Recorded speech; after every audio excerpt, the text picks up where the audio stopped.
your CIGTV News Update. I'm Donna Bush. Thanks for joining us as always.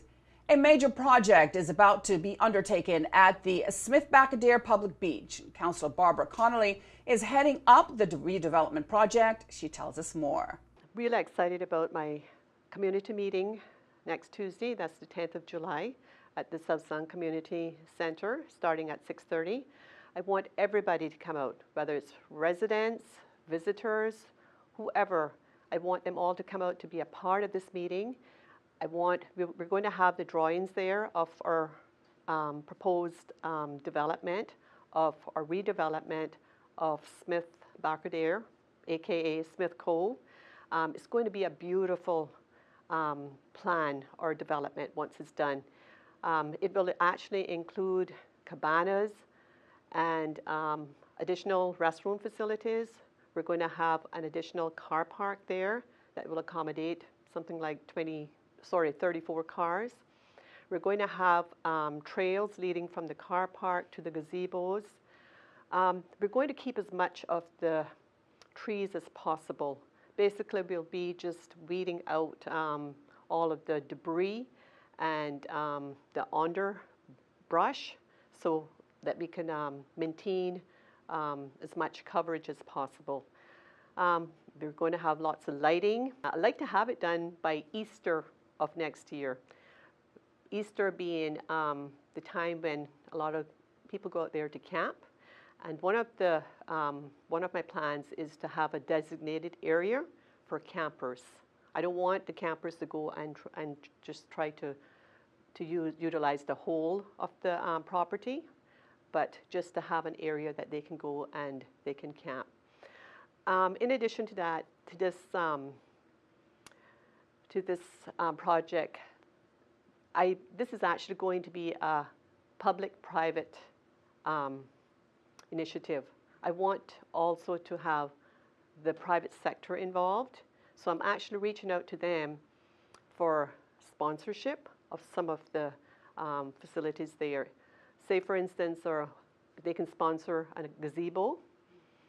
So basically, I want it to be a part and owned by all of us, all the people of the Cayman Islands, because this is a place that we all go and enjoy with our families. So I'm really looking forward to everyone coming out on Tuesday and being a part of this development.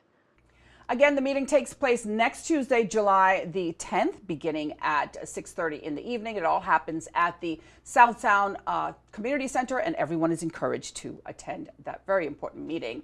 Meantime, Red Ensign group members from around the world recently converged in Guernsey to discuss maritime matters of interest. Representing the Cayman Islands were staff from the Ministry of Immigration, the Joint Marine Unit, and the Meteorological Office. Now, the 30th anniversary of the 2018 REG conference was attended by delegates from all 13 of the delegates' British ship registry jurisdictions, including the United Kingdom, the British Overseas Territories, and Crown dependencies.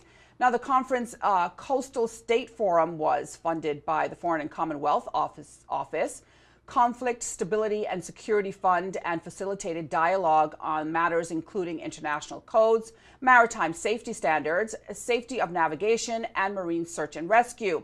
Wesley Howell, Chief Officer from the Ministry of Immigration and Chairman of the Steering Committee for the Strategic Maritime Safety and Border Security Council, commented that we view maritime safety as a key enabler of the Cayman Islands' economic and social prosperity, which makes the work of those involved in raising the bar on safety standards exceptionally valuable.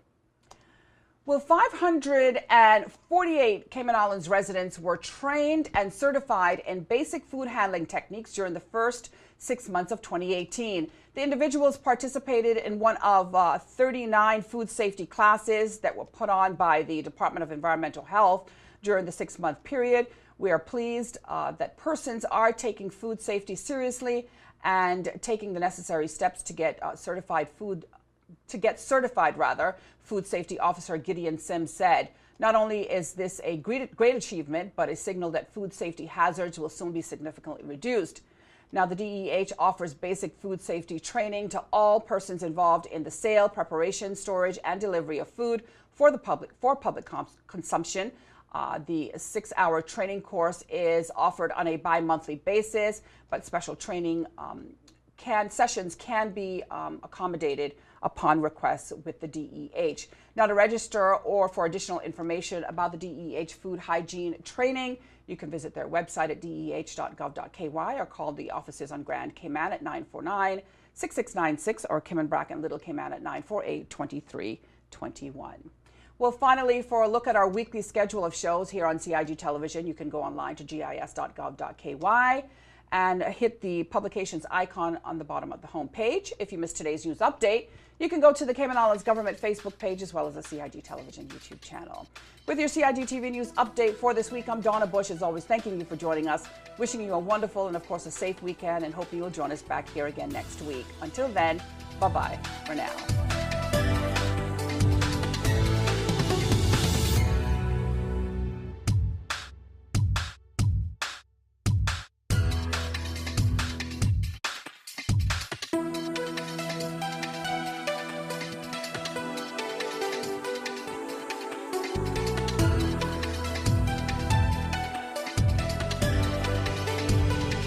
Boating, fishing, and water sports in the Cayman Islands are great, but keep a cool head. Here are 7 tips for fun and safe sea outings. Number 1. Use a checklist to plan your outing.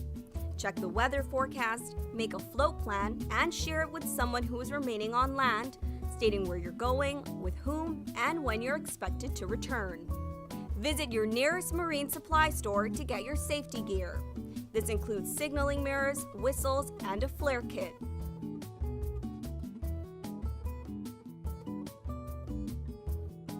It's also very important to have onboard flotation devices and life vests for each person.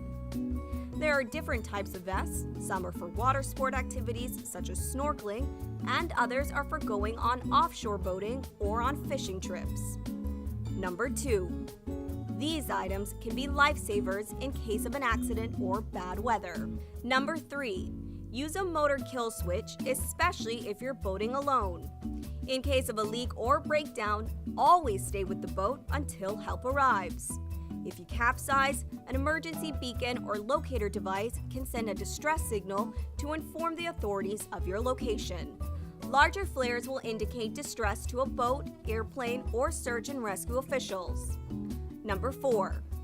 In addition to sunscreen, food, and beverages, it would be smart to have a cell phone. Make sure your marine radio works. Cayman boaters use Channel 16 to communicate. Number 5. Also, don't forget your anchor and sufficient rope. Number 6.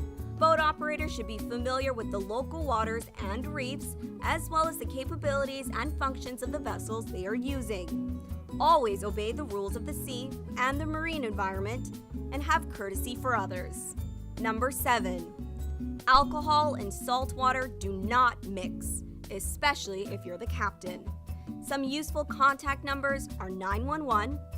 The RCIPS Marine Base is 649-7710, and the Port Authority is 949-2055. Smooth sailing, all!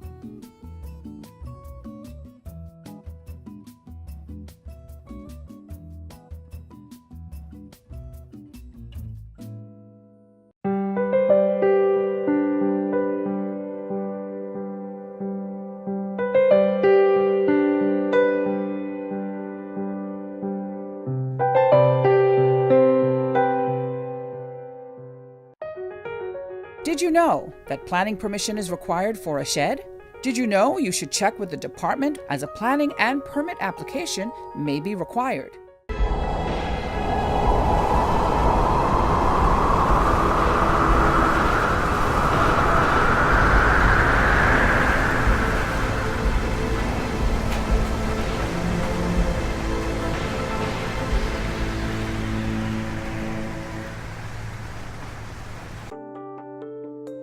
Did you know planning permission is required to clear land by mechanical means? You should check with the department as a planning and permit application may be required.